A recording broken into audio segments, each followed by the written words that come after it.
குறையாதுன்னு நினைச்ச குதிங்கால் வலி குறைந்தது இப்படித்தான். குதிங்கால்ல பயங்கரமான வலி இருக்கும். பகல் பொழுதுல கொஞ்ச நேரம் உட்கார்ந்துட்டு நடக்கிறப்பவும் இதே மாதிரி வலி வரும். குதிங்கால்ல ஆணி குத்துற மாதிரி உணர்வு இருக்கா? முதலடி எடுத்து வைக்கிறது அவ்வளவு கஷ்டமா இருக்கா? ஆனா நடக்க ஆரம்பிச்ச உடனே இந்த வலி கொஞ்சம் கொஞ்சமா குறைய ஆரம்பிச்சிடும். மறுபடியும் உட்கார்ந்து இருந்துட்டு நடக்கிறப்பவும் வலி ஆரம்பிச்சிடும். ஒரு சிலர் இது கால்சியம் குறைபாடுன்னு நினைச்சிட்டு கால்சியம் மாத்திரை வாங்கி போடுவாங்க. சில பேரு வயசாயிருச்சுன்னா வலி வந்துரும் அப்படின்னு சொல்லிட்டு வருஷ கணக்கா வலி மாத்திரை போடுவாங்க. ஆனால் இந்த வலிக்கான காரணம் என்ன?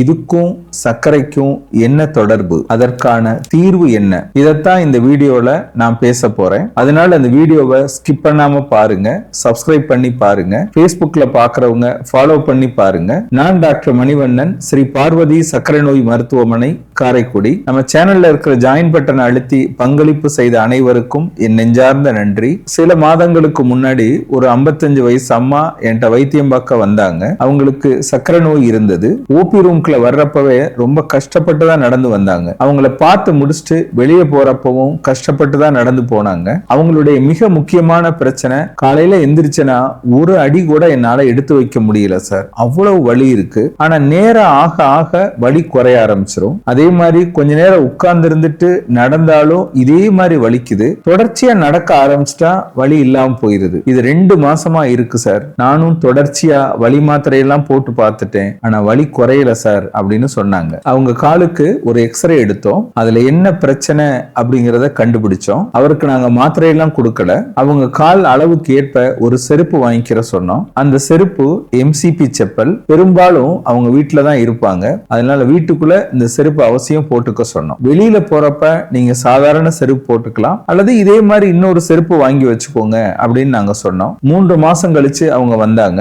இப்ப அவங்களுக்கு குதிங்கால் வலி சுத்தமா இல்ல. குதிங்கால் வலிங்கிறது எல்லாருக்கும் ஒரே மாதிரி இருக்காது. அதற்கான காரணத்தை கண்டறிஞ்சு அதற்கு ஏற்ப நம்ம சிகிச்சை அளிக்கணும். அப்பதான் குதிங்கால் வலி முழுசா குணமாகும். முதல்ல குதிங்கால் வலிக்கான காரணம் என்ன அப்படிங்கறத பார்ப்போம். நம்ம கால் பாதத்தின் அடிப்பகுதியில குதிங்கால்ல இருந்து கால் விரல் வரை வலுவான திசு இருக்கு. இந்த திசு தான் நம்ம உடல் எடைய மொத்தமா தாங்குது. நம்ம ஒரு ஸ்டெப் எடுத்து வைக்கிறோம் அப்படின்னா மொத்த எடைய இதுதான் தாங்குது. தொடர்ச்சியான அழுத்தம், அதிக உடல் எடை, அங்க ஏற்படுற சில காயங்கள், ரொம்ப நேரம் நிக்கிறது, இந்த மாதிரி காரணங்களால அங்க ஒரு இன்ஃப்ளமேஷன் ஏற்படும். அதுதான் இந்த வலிக்கு மிக முக்கியமான காரணம். சர்க்கரை மக்களுக்கு ஏன் இது ஏற்படுது? சர்க்கரை எப்படி குறைக்கிறது? சர்க்கரைக்கான உணவு கட்டுப்பாடு என்ன அப்படிங்கறத பத்தி என்னுடைய 35 வருஷ அனுபவத்தை தொகுத்து நோய்களின் தாய் அப்படின்ற பெயர்ல ஒரு புத்தகம் எழுதியிருக்கிறேன். இந்த புத்தகம் உங்களுக்கு வேணும்னா இந்த டிஸ்பிளேல தெரியிற நம்பருக்கு போன் பண்ணியோ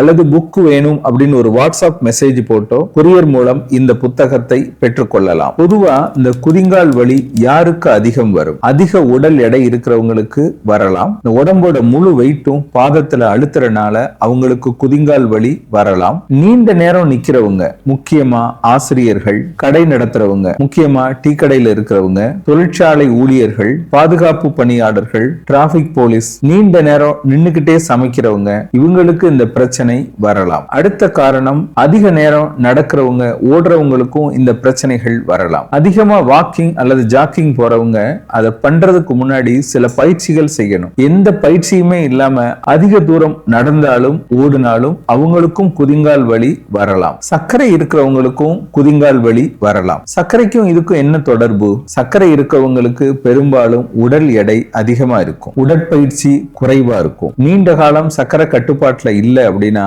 தசை நார்கள்லாம் இறுகி போயிருக்கும். சில பேருக்கு கால் நரம்பு பாதிக்கப்பட்டு இருக்கும். இதனால சர்க்கரை மக்களுக்கும் குதிங்கால் வலி வர வாய்ப்பு இருக்கு. சர்க்கரையை நல்லா கட்டுப்படுத்திட்டு குதிங்கால் வலிக்கான காரணத்தை கண்டுபிடிச்சு அதற்கு ஏற்ப சிகிச்சை பண்ணோம்னா நிச்சயம் குதிங்கால் வலி சரியாகும். குதிங்கால் வலிக்கான காரணத்தை கண்டுபிடிக்கிறப்ப சில கேள்விகளை நாங்க கேட்போம். வலி எவ்வளவு நாளா இருக்கு, எந்த இடத்துல அதிகமா வலிக்குது, எந்த நேரத்துல வலிக்குது அப்படின்னு கேட்டுட்டு குதிங்கால் வலி இருக்க இடத்துல ஒரு எக்ஸ்ரே எடுப்போம். அந்த எக்ஸ்ரே எடுத்த பின்னாடிதான் குதிங்கால் வலிக்கான காரணத்தை கண்டுபிடிச்சு அதற்கு ஏற்ப நம்ம சிகிச்சை செய்ய முடியும். உங்களுக்கு சர்க்கரை இருக்கா, குதிங்கால் வலி இருக்கா அப்படிங்கறத கமெண்ட்ல சொல்லுங்க. எங்களது ஸ்ரீ பார்வதி சர்க்கரை நோய் மருத்துவமனையில எலும்பு சிகிச்சை நிபுணர் இருக்கிறாரு. சர்க்கரை நோயாளிகள் குதிங்கால் வலியோட வர்றப்ப காரணத்தை கண்டுபிடிச்சு அதற்கு ஏற்ப அவர் சிகிச்சை அளிப்பார். இன்னொரு புறம் நாங்க சர்க்கரையை கட்டுப்படுத்துறோம். இந்த ரெண்டு சேர்றப்ப குதிங்கால் வலி முற்றிலும் குணமாகும். இதற்கான சிகிச்சை முறை என்ன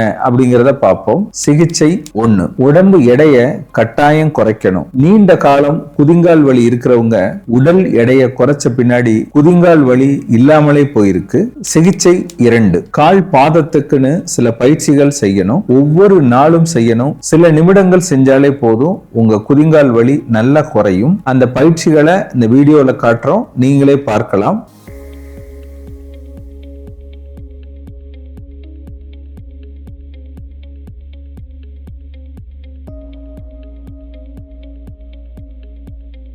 சிகிச்சை 3, உங்களுக்கு குதிங்கால் வலி இருந்துச்சுன்னா அதற்கான ஸ்பெஷல் செருப்பு எம்சிபி செப்பல் போட்டு நடங்க. சிகிச்சை 4, நீங்க தூங்குறப்ப காலை ஒரே நிலையில வச்சுக்கணும். தூக்கத்துல நம்ம அதை கண்ட்ரோல் பண்ண முடியாது. அதனால காலை ஒரே நிலையில வச்சுக்கிறதுக்கு இதை நீங்க காலில் மாட்டிக்கிட்டு தூங்கலாம். இது ஆன்லைன்ல கிடைக்குது. அந்த ஆன்லைன் லிங்கையும் டிஸ்கிரிப்ஷன்ல கொடுத்திருக்கேன், நீங்களே வாங்கி பயன்படுத்தலாம். சிகிச்சை 5, இதுல எல்லாம் வலி குறையல அப்படின்னா ஒரு ப்ராப்பரான பிசியோதெரபிஸ்ட போய் பிசியோதெரபி பண்ணுங்க. வலி குறையிற வரை தொடர்ச்சியா பண்ணுங்க. இதெல்லாம் பண்ணுனீங்கன்னா உங்க குதிங்கால் வலி இல்லாமல் போகும். ஆனா ஒரு தப்ப மட்டும் பண்ணாதீங்க.